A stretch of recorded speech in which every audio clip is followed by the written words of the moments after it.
Picture this. It's a calm Sunday evening. You have a big project due Monday morning, but instead of working on it, you're binge-watching your favorite show, promising yourself that you'll get to it later. Doesn't that ring a bell?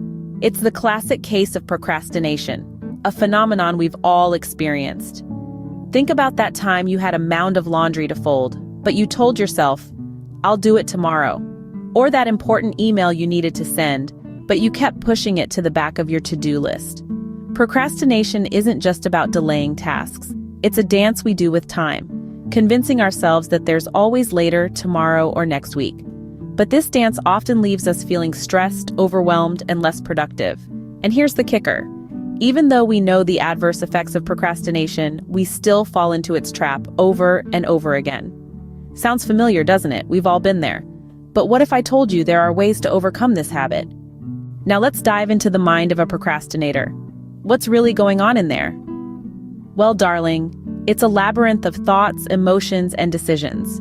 Procrastination isn't just about pushing tasks to tomorrow. It's a psychological game we play with ourselves.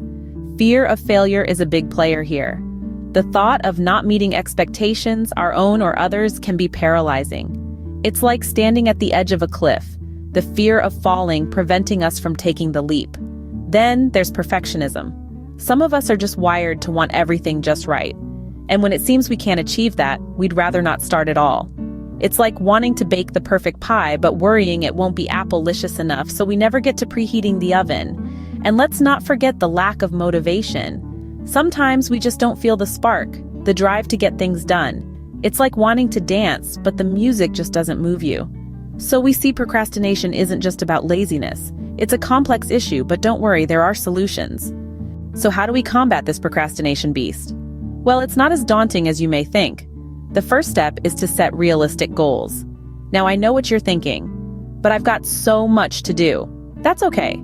The trick is to break it down into manageable chunks.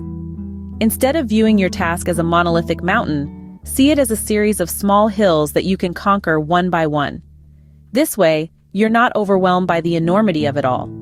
Next, break your tasks down into smaller parts.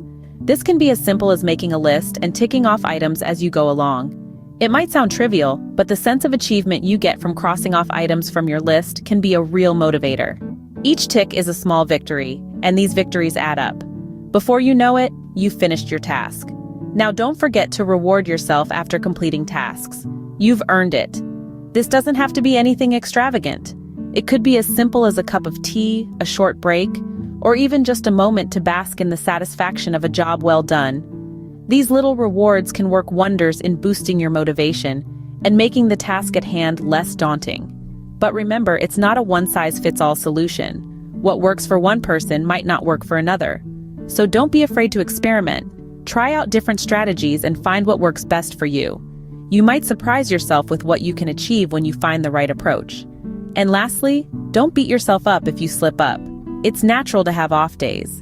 The important thing is to pick yourself up, dust yourself off, and get back on track.